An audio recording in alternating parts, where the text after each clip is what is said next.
देखिए, सरकार ने नोटिफिकेशन जारी किया था कि 23 सितंबर से धान की खरीद शुरू हो जाएगी। किसान, जब सरकार ने नोटिफिकेशन जारी किया तो किसान खेतों से अपनी धान कटवाकर मंडियों में ले आए। उसके बाद सरकार ने नोटिफिकेशन जारी कर दी कि हम तो 1 अक्टूबर से खरीदेंगे। तो जब मंडियां लबालब भर चुकी हैं, उसके बाद जब हमने सरकार पर दबाव बनाया कि अगर हम धान की खरीद शुरू नहीं हुई तो हम सारे हरियाणा के हाईवे और जीटी रोड और लिंक रोड जाम कर देंगे। तो सरकार ने नोटिफिकेशन कर दिया कि 27 से खरीद शुरू होगी। लेकिन 27 से लेकर अब तक मात्र एक सिंगल दाना भी धान का अगर किसी मंडी में खरीद किया हो तो आप बताएं। इसको लेकर परेशान होकर किसानों ने अब यहाँ पर जाम लगा दिया है। हम प्रशासन से भी, और जो अब तो सरकार भी नहीं कह रहे, तो प्रशासन से कह रहे हैं या तो हमारी मांग को गंभीरता से ले। अब यहाँ पुंडरी के बजाय पुंडरी के बाद धान के किसानों ने भी जाम लगा दिया है। थोड़ी देर में ऐसा ना हो कि पूरे प्रदेश की सड़कें जाम हो जाए। तो किसान हम अपनी फसल बिकवाने के लिए, और अब तो किसान ये कह रहा है कि जिस भी भाव में 1500 में 1600 में 1700 में 1800 में जिस भाव में भी अगर सरकार लेना चाहती है हम देने के लिए तैयार हैं। इस कदर किसान इसने सरकार ने और प्रशासन ने परेशान कर दिया। किसान की स्थिति कहाँ देखते हैं मौजूदा हालात की? किसान दावे किए जा रहे थे कहीं ना कहीं। किसान की स्थिति तो आपके सामने है। जो बड़े बड़े दावे सरकार करती है एमएसपी पे खरीदने का, दाना दाना खरीदने का, आज किसान की धान शमशान घाटों तक पहुंच चुकी है। इनके पास कोई व्यवस्था नहीं है और किसान थक हार कर, किसान का एक पाँव खेत में और एक पाँव मंडी में और शमशान घाट में और सड़कों पर, धर्मशालाओं में, स्कूलों में, ऐसी कोई जगह नहीं है जहाँ पर किसान ने अपनी धान नहीं दी। जो प्रशासनिक अधिकारी है ना, प्रशासनिक अधिकारी हैं कि हमने खरीद शुरू कर दी नहीं, कोई बोल रहे हैं जी, वो कह रहे हैं मौसम पूरा होना चाहिए,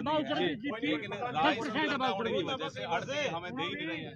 देखिए, ये आड़तियों का और राइस मिलरों का, मैं तो सीधा सीधा कहूंगा, ये दोनों का इनका जबरदस्त गठजोड़ है। अब अगर राइस मिलरों ने अपनी मांग मनवानी होती तो 2 महीने पहले उनको सड़कों पर हमारी तरह आना होता, उनको अधिकारियों का घेराव करना होता। उसको जब तो सरकार थी, सरकार के मंत्रियों का घेराव करना चाहिए था। लेकिन राइस मिलर और आड़ती क्या सोचते हैं कि पिटेगा किसान और मांग राइस मिलर और आड़तियों की मानी जाएगी। तो इसलिए सीधा आड़तियों और किसानों का गठजोड़ है, और इस गठजोड़ से किसान को भी सचेत रहना होगा और किसान को बचना होगा।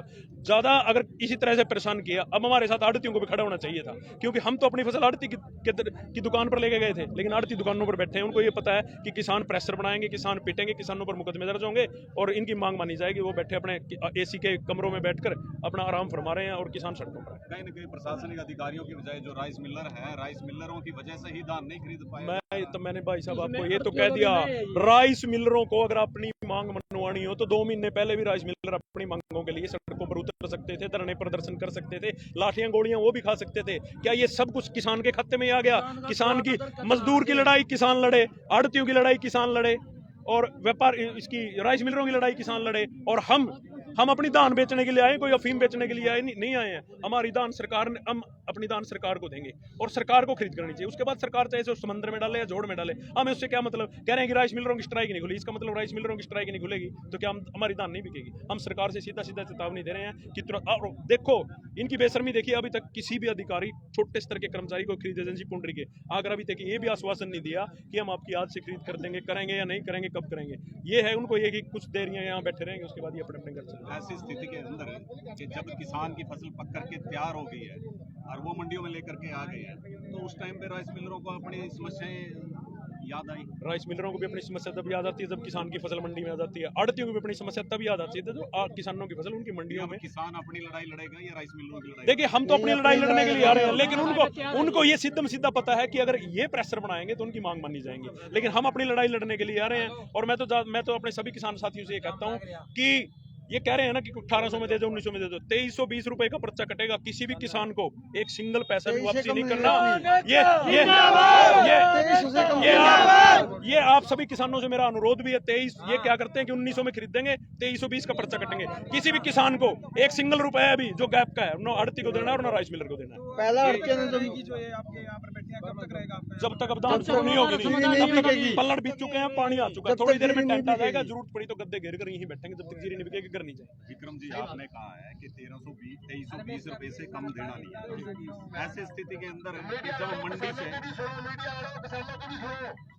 जब मंडी से और सड़कों तक धान पहुंच चुका है, और उसके बावजूद जो है किसान अब मौसम खराब हो जाता है, मौसम किसी भी टाइम करवट बदल लेता है, तो मौसम को देखते हुए किसान की मजबूरी हो जाती है कि मेरा धान बिके, किसी भी रेट में बिके। तो ऐसी स्थिति में किसान जो है वो 320 पे कैसे अड़ा रहेगा? मैं ये कह रहा हूँ, किसान तो इन्होंने मजबूर कर दिया। अब कह तो रहा हूँ, किसान इन्होंने मजबूर कर दिया। किसान तो ये कह रहा है 15, 16, 17, 1800 में। तो हम अपील कर रहे हैं किसान से, जब आप लोग 15 दिन से बैठे हैं, 15 मोस्टर की 16 मोस्टर की डेयरी पड़ी है, उनको भी ये कह रहे हैं 1800 में दे दे, 1700 में दे दे। और सेलर वाले डायरेक्ट सेलर, हमने प्रशासन से बार बार मांग भी की और बार बार प्रशासन को सचेत किया कि आप जाके सेलरों में चेकिंग करो। ज्यादातर राइस मिलर सेलरों में डंप करवा रहे हैं, उसका नुकसान आड़तियों को भी है, लेकिन आड़ती समझ नहीं रहे, आड़ती के भाईचारे में पड़े हुए हैं।